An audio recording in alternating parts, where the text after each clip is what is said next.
So welcome everybody to the Personal PR Show. Another week, another episode.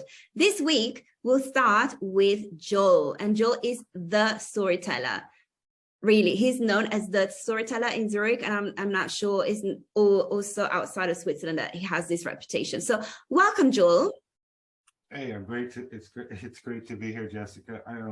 Do people know our backstory? Because we go back a long ways. I was putting something in the comments of this event, your request, and I realized, we're probably like back in 2015, 2013, something like this, and I always remember you because you showed up at my events. That was in the days of Ignite, and you always wore this red dress, so everybody immediately, you just stood out from the crowd like a Christmas tree in a forest. It was I always have a great impression of that first meeting with you, and then you did a great talk for the show, if you remember, Super Connector, and then you've developed it all the way from there to here, and you're looking younger than ever. So let's do this. Oh my God, I love this. First of all, I love the content of this. Thank you so much for, going back to our roots, our mutual roots. It's always a pleasure. Number two, let's get on a meta level for a second. This is a story. We've just started this interview with a story. Of course, that this had to happen with the storyteller. Of course, start an interview with a story. I love this. Well done, Joel. Well, it's better than the most traumatic moment. I had a Jungian analyst once I went to see as a trial, right? And he said, "Okay, tell me your most traumatic experience." And I took him at his word, and I went into having to euthanize my dog of 16 years. And I'm a dog guy. I know you're a cat girl, but it was so traumatic. I was like just in pieces. And an hour something later, I kind of crawled out and put myself back together. It was so. I love the idea though that a story can be as spontaneous as a thought, right? Just a prompt, and suddenly our minds just light up, and there we go. So what I hope to help your listeners understand today though is that with a little thought, with a little structure, you can make the memory turn into a memorable story rather than just another memory, right? Just another name or just another brand. Yeah. Absolutely. Yes. I love connecting. Yeah. In networking and super connecting as well. It's so difficult to remember all the people that you meet. And yes, so usually try to connect them with a story. Absolutely. Not really with facts, but with a story, because the stories, they touch us emotionally. So it's easier to internalize and to remember. But you are the specialist of this. So I will let you talk about this. But first, Joel, I want to welcome our guests. So we have guests on Zoom and also on Facebook. Can you believe that? So on Zoom, as you can see, we have Shanti. Hi, Shanti. Hello. She's waving at us. You already know each other from, I think, a masterclass that we had about the roadmap to thought leadership about 2 weeks ago. And then we have Maria as well. And I think that judging by her surname, Maria is probably from Eastern Europe, I would say. Maria, let us know in chat if you want to. Yes. Okay. And then we have a guest as well on Facebook, Joel. And this guest is Mike Parker from the States. And I think, you met each other. Mike is joining us on Zoom as well. That is great. I see that he's connecting right now. Probably you remember each other because Mike he attended the roadmap to thought leadership masterclass 2 weeks ago as well. Hi, Mike. I can see you on Zoom. He's waving at us. Okay, that's great. Awesome. So, but people on Facebook, our friends on Facebook, can only see the two of us, Joel, because I have put the two of us in the spotlight, of course, because it makes more sense. But guys, friends on Zoom, when you then ask a question, then I will invite you into the spotlight as well. That will happen later. But first of all, we will talk with Joel about storytelling for personal brands, right, Joel? So would you like to maybe introduce yourself to get started? Thank you, Jessica. Sure. My name is Joel Blom, and I'm a resident of Heidelberg, Switzerland. That's a little bedroom community outside of Zurich. If you're not familiar with it, I feel very privileged to be here. We're I have to say the pandemic made me incredibly grateful and realize how lucky I am to live 5 minutes from agricultural, walking and hiking paths and the lake view, of Zurich Sea. So I'm really lucky. I've been here 23 years. I came over for a summer job to fly passengers in commercial hot air balloons. And I know you've heard this story before, Jessica, but it's always fun to tell. Nice. And one of the flights was really risky, and I wanted to share the risk, of what could happen with my passengers. But I spoke not a word of German, not even a Grazie at that point. And so I asked the passengers who were assembled, could someone translate for me? And this cute girl in these leather pants, because she had ridden up on a Moto Guzzi motorcycle, said, I can do that. And so she translated. And some time later, we didn't fly that day because the winds were too high. But she came back with her boyfriend for a makeup ride. And when she left, she handed me her business card and said, Joel, if you're ever in Zurich, look me up. And I did. And now we've been married 23 years and have two beautiful kids. So, I came for love and I've stayed for happiness is the way I like to say it. I had one of those corporate careers like everybody or most people that I'm also grateful, to have experienced. After the IPO of my last company, I was what they call redundant. Even though I kind of felt a little bit at the time resentful. Wait a minute, I helped get this. But I realized later that as I reinvented myself, because I had turned 55 that same year, and under the Swiss pension scheme, 55-year-olds are persona non grata because they cost too much. But I remember, okay, I'm going to reinvent myself. This is where the story advisor persona came from. Is I've been doing this marketing and communication work for 20 plus years. I've worked in both the startup and the big, what do you call it, matrix organizations, and this is, I think, what's cool is that I realized I'm leaving this company. Yeah, I had some options, I don't know, about 1,000, something like that. But I'm leaving this company with knowing something that's really hard to pin down, and that's how much is a good story worth. Yeah, because the IPO, right? The company. Excuse me. I won't mention their name, but excuse me. Excuse me. I'm very sorry to interrupt you, but we have friends from the crowd, from the Zoom crowd, that can't hear you very well. Number one, and number two, myself included, I can't hear you very well. Is it possible to speak a little bit louder? Maybe check your tech. Sorry. Yeah. Thank you. I'm going to check the preferences. Because I could understand you, but I had to be very, very focused. And I think our friends had the same situation. Thank you. All right, let's try that again. This is amazing. Yeah, loud just here. Thank you. Good old Zoom settings. Robbie Samuels to the rescue.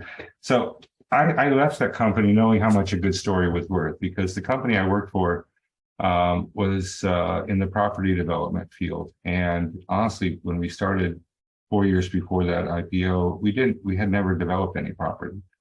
So what it needed was, and this is what most brands need, especially if you're starting out, is a narrative, right?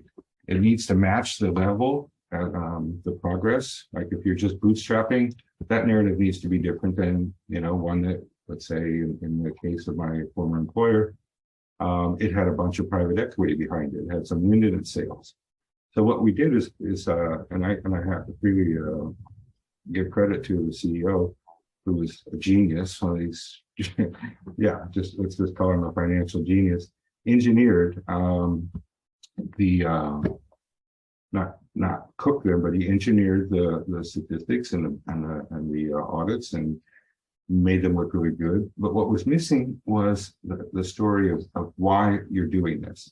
So what I did is I put together the future, right, a future story, and essentially put all my budget on CGIs, computer generated images, of the pipeline of projects that we were going to develop, 5-10 years down the road, and put them out as the narrative that this is now the new breed a luxury residential property developer.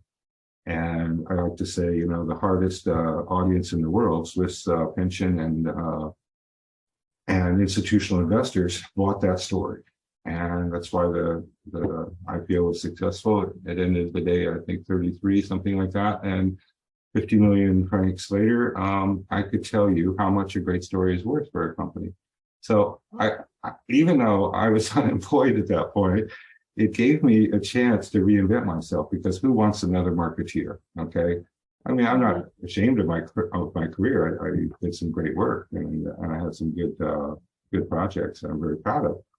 But by the time, you know, I left, we were in the age where the story actually meant a narrative, right? It actually meant a real, like, beginning, middle, end. It didn't. Today, now we call story just about anything, from a tab on a Facebook. Uh-oh, am I getting feedback like you're hearing? I'm hearing feedback of myself. Sorry. No, okay, good. So I was able to essentially do what I really love to do, which is the art of story and creative nonfiction, and marry that to my corporate experience. And okay, the title today sounds a bit cliche, but as a story advisor, I was helping organizations, right, to shape and craft and tell stories that move people to do something that they wanted them to do. Sign up for a mailer, buy a product, come on board as a new employee, become a partner, whatever that narrative or that story, move that listener to do. And we can do that today, maybe with some examples, but I'm going to turn it back over to you. I think that's enough of my bio. If you've got questions, folks, please feel free to ask. Go to my LinkedIn or website. You can see some more stuff. Yeah, I apologize. The website is 3.5 years old. I haven't done much lately with it, but we're here today live, and I'm with the world's famous, most famous connector, and I'm really privileged to be here. So back to you, Jess. Thank you so much, Joel. Well, the privilege is all mine. It doesn't happen every day that we can interview the storyteller, right? And especially here in Switzerland, you're so well known, and I'm sure that you are known outside of Switzerland as well, also because you still have very tight connections to the States. But before we hand the stage to our friends who are watching us live here on Zoom and on Facebook as well, and certainly have questions, I have a question myself, Joel, which is, maybe it's a double question. Let's see. So what are, let's say, the 3 secrets of storytelling? Or maybe not even secrets, but things that we have to consider. That's a trick question, isn't it? Yeah. Yeah. We branding. Well, I don't have 3. I have what I consider the essential elements of a good story. Yeah. But you and I traded, I think, I don't know, it was in the chat or in the discussion at a previous one of these calls, where you specifically said you have to have these 3 things. And I don't even remember what they were. So can you remind me before I make a fool of myself and repeat your words? Maybe it was a masterclass that we had 2 weeks ago about roadmap. It was called the Roadmap to Thought Leadership, right?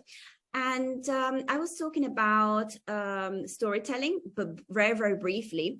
And I mentioned the 3 stages of the hero's journey. Do you remember? And I said challenge, choice, or pivot, and outcome, basically. Mm-hmm. So this is what I've learned in my studies, but I'm all ears, and I would love to learn from you as well. So what are the components of a good story, and how can we bring them into branding as well? Sure. I don't want to sound like I'm giving a lecture, but you always have to begin by knowing who is the audience. Yeah. Is it an inner circle audience or an outer circle? So an inner circle is, for me, would be my wife, my kids, Maria, who is my co-host on the Zurich Storytellers show, my mother, my brothers, right? Those are inner circle people that I don't have to explain when we start talking about the garden, or we start talking about work or anything else, right? They are already in my inner circle. But if I start talking about stories or hosting events or this interview today, I have to remember that, no, that inner circle is really small. Yeah. And so I need to shape and make a story for everybody. Yeah. Maybe some people have a little insight.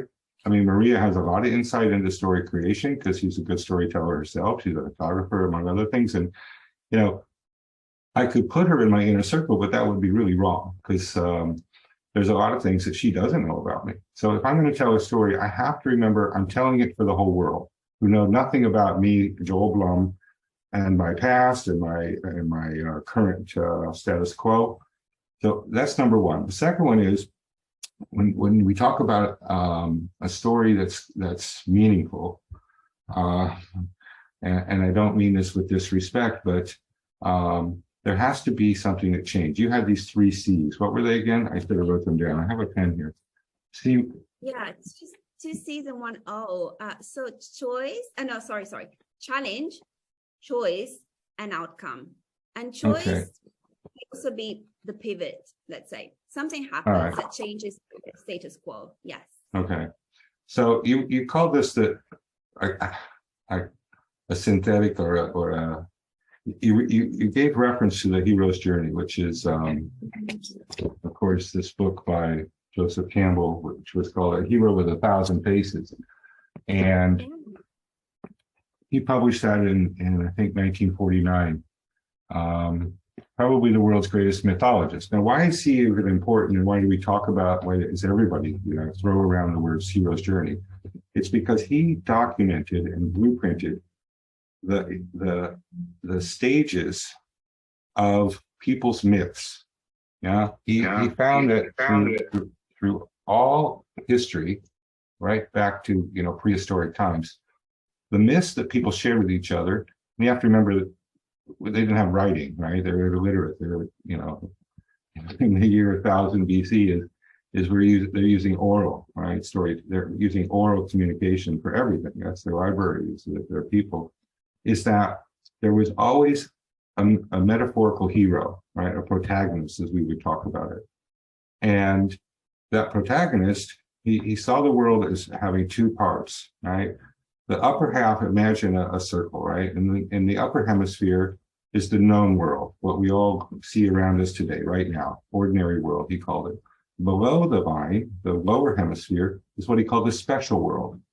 And in the special world, this is sort of the dark side, right? This is what he borrowed a lot of his work from Carl Jung, but this is essentially the unconscious world in Campbell's way of thinking. What I would like to point out is that, Campbell had 17 steps. I even have a slide, but I did want to simplify it because I found as I was teaching the monomyth, which is what they call this hero's journey, and the 17 different phases that you go through, I lost people, right? They just couldn't. It was great for academics, but ordinary people, they don't have the time or the inclination or the capacity, right, to master a story structure that had 17 different phases, not to mention the esoteric language, right? So I borrowed a few words, but recently, a couple years ago, I found a book and a guy, he's a marine biologist turned filmmaker, by the name of Randy Olson, and he wrote a book called Houston, We Have a Narrative. And the book was aimed at scientists because scientists are terrible communicators. And he was one, so he knew this. But he also went back to film school and about the same time as Jurassic Park came out. And so while he was passionate about trying to save the oceans, he couldn't get anybody to listen to him. But he found in the wake of this blockbuster movie, Jurassic Park, that millions of kids suddenly wanted to become paleontologists and anthropologists and started getting really interested in science. So this showed him, hey, there's something going on here. What he did is he distilled Campbell into 2 things. That upper half in that line, when your hero, your protagonist crosses over into the special world, this is the point of conflict. So if you think about it, I reduce the story down to 3 pieces, not like you did, but I guess we could call it choice, challenge, and outcome. I see them as a setup, right? Which is where the ordinary world is. We need at least one sentence to define, okay, it's 2022. It's a house in Switzerland. It's a guy who's married with 2 kids, whatever. The setting we need to understand what the setting is. And a character, right? We need to be able to identify with someone in this story. You can always make the character, a weather or a climate or, an alien, but for the most part, I think we're talking about personal branding. So it's about you, right? So you and your customer, or you and your audience, right? Need to be able to identify with this story, and hopefully you can make that audience your protagonist and help them on this journey. So they need to go off right after you've got it set up with one line. This is true, and this is true, and this is true. Yeah. And they cross this threshold. That's also a metaphor for basically introducing a problem, a contradiction, right? So we need an agreement. Here's what we all agree on. We need a contradiction, often if they're using the word but, right? It's the strongest one out there. But we have a problem, right? But as he titled this book, Houston, we have a narrative. It was a play on words, right? Houston, we have a problem was, I think, the actual verbatim quote. But you get that problem out there, and that triggers in our brains and humans the necessity or the need. We're powerless to avoid this. Is that suddenly we know we're about to hear a solution to a problem that everybody has, or at least the storyteller is about to share. Mm-hmm. And once I hear that contradiction, my brain opens up and I'm ready to hear the solution. In fact, you can go on and on and on and on. Once you trigger my desire for a solution, I'm all yours. Yeah. And the best way to use these is nested, right? We start off with one, then we nest a second and a third and a fourth. So I like to say storytelling really comes down to a problem solution dynamic. Yeah. We introduce a problem, and then people want to hear what is our solution. So when it comes to a brand, all right, we need to, your agreement section should at least identify or mirror, hold the mirror up to whoever you want to influence and reflect their values. Your customer, hopefully you've done your homework and you know what their, psychographic and demographics and all those are. And you can use keywords and sentences to allow them to know you understand you understand them. And then you introduce their problem that your product or your service, is going to solve. In the simplest way, that's the best way to build a brand. And I think the imperative here is, I have a little anecdote to go with this. I have the dubious distinction of being asked to give 2. Can I use the F word on your show? There was an event called Fuck Up Nights about, I don't know, 5, yeah. I had the dubious distinction of being asked to do a talk both at the St. Gallen and at the Surrey Fuck Up Nights. The reason I mention that is why did I mention that besides to sound cute? I'm sorry.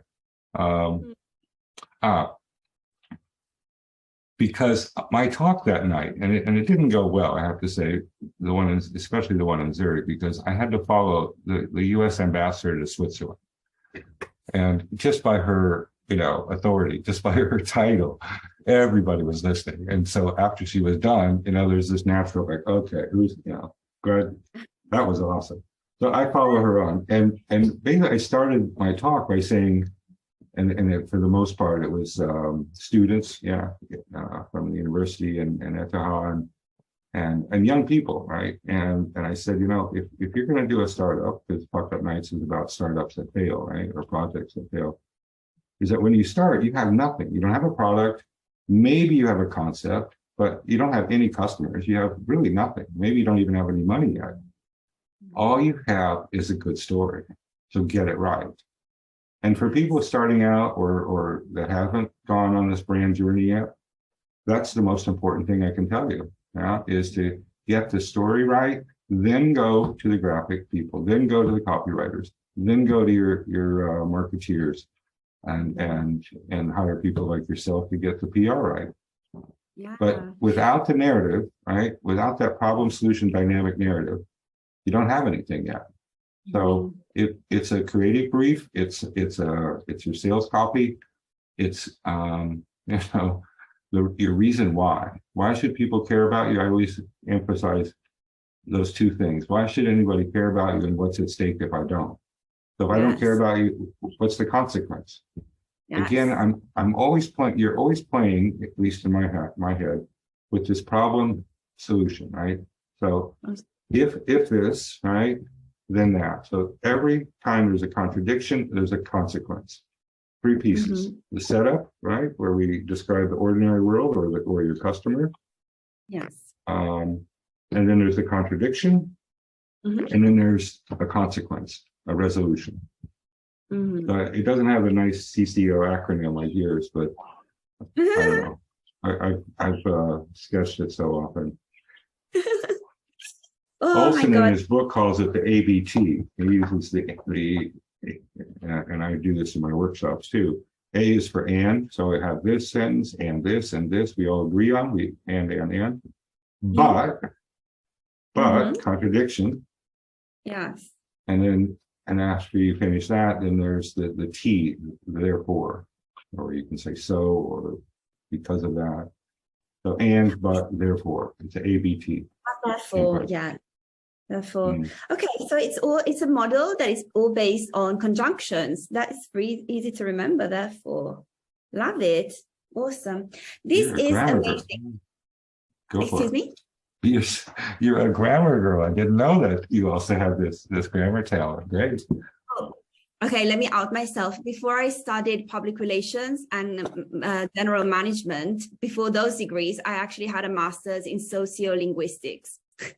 Whoa. So grammar is my passion. Excellent. Yeah. So I was like, oh, conjunction, I love them. Exactly. Okay, cool. Wow, this has been amazing. And I'm just going to make an observation, and then I'm going to hand the stage to Shanti because she has a question. So I love everything that you said. And as a matter of fact, I was taking notes. So thank you so much. And I loved what you said about the story, especially when we're starting out. We are a startup, a company, we are a personal brand, we're starting out. All we have at the beginning, all we need at the beginning is a good story, right? And I love this so much. And I also bring, because I do a lot of thought leadership, right? And in thought leadership, you have a breakthrough idea. And I believe that, and I see so many thought leaders that are just talking about their stuff, their technical stuff, scientific stuff, maybe. And it's very dry. And I always tell them, bring your personal story into the breakthrough idea, not just as an addition to your breakthrough idea, but into your breakthrough idea. Why was it you and nobody else who got that idea? What is the story that led you to have this breakthrough idea, right? So what you said is, I love it. This is really one of the first things that I work on with thought leaders or wannabe thought leaders is their story. So we're totally aligned on that. I love it. Thank you for mentioning. And Joe, we have a question from Shanti. So I'm going to invite Shanti into the spotlight. Welcome, Shanti. Thank you. Hi, Joe. Hi, Shanti. Good to see you again. Likewise. Actually, I have two questions. So the first is, what is the danger of your story becoming repetitious, especially if you have, say you have multiple engagements with different groups, but what if they overlap? Is there a risk of people getting tired of your story, or does that actually reinforce something? Well, think of it. I have a friend, Jean, who's got an ad agency, and I saw he had a LinkedIn post the other day. And he made he was kind of making a humorous video, I think, but he pretended that a client asked him, I'm seeing the ad for my company everywhere. It's on Facebook, it's on Instagram, it's all over the place. And John, replied back a little bit tongue in cheek. How would you, do you not also see Coca-Cola and Nike and these super brands with multi-million-dollar budgets everywhere? And the guy, of course, says, yeah. And he says, well, you don't have to worry about too much exposure in your situation, because until you become, too big, that you can't handle the business, that's a good problem to have. But I would say, Shanti, it has to do more with your true self being able to serve those people that you're trying to communicate to. So you've got a story, and I assume it has a purpose, right? Most stories do. There's almost no such thing as an innocent story. In fact, Jessica will tell you that no message is the strongest message in the world, right? If you don't put out a message, that's even stronger than putting out a bad one. But I honestly would say you have to, use your best judgment here, and probably the story, if you think it's coming out in two versions, ought to be aligned. Got to bring those two stories together, even though it's two different audiences. I apologize. It's not different stories aligning. It's the same story. Say, for example, Jessica is in group 1, and she happens to be in audience number 2. And then she hears the same story twice. Is she going to do I risk that she gets bored? Or do I risk, or is there a benefit that actually my message will be strengthened? Well, from a PR perspective, I'd say it's getting strengthened every time people hear it. I think it takes something like, 7 times to hear what, before it even makes it through all the filters that we put up to block that stuff. Which is why a story, is more effective than an ad, because we're getting the data. All right, let's say it's climate change or world peace. I think this is one of your passions. We have these statistics, about drought and famine and these things, and yet it doesn't make it through my filters because I get so much information. Right, I get 6,000 messages an hour, or I don't know. Again, Jessica, you're more up on this than I am. So I'm mostly blocking everything. But when a story comes in, it actually goes to my heart if there's an emotional element in it, right? Which is why it was a husband-wife team. I think they were at New York Times, and they did a study where people were shown an ad or a copy or an article about millions of people at risk of dying, and then they did the same thing with. Thank you. They did, And when it was one person, we open up our pocketbooks because that affects our heart, right? We can identify with one. We can't identify with hundreds of thousands. So I'd say err on the side of being too repetitive at the risk of being boring. And if you're going to get people saying to you, hey, that's a boring story, Shanti, take it as a compliment that you're doing a good job. Okay. All right. Thank you. And if I may, my second question is, what is the risk of distracting your audience because of your story? So your story is a vehicle to deliver a message, but what if the story becomes an end in itself and distracts people from the key message? What should one watch out for, and how do you reduce your risk of ending up like that? Short answer is the problem and the solution is your message. Otherwise, why are you bothering to tell me something? Unless you want me to have a reaction. This is why I say nothing is innocent, but I'm guessing that you want a reaction from the audience, and you're using a story to do it. Am I off here? Am I misunderstanding your question? Yeah, so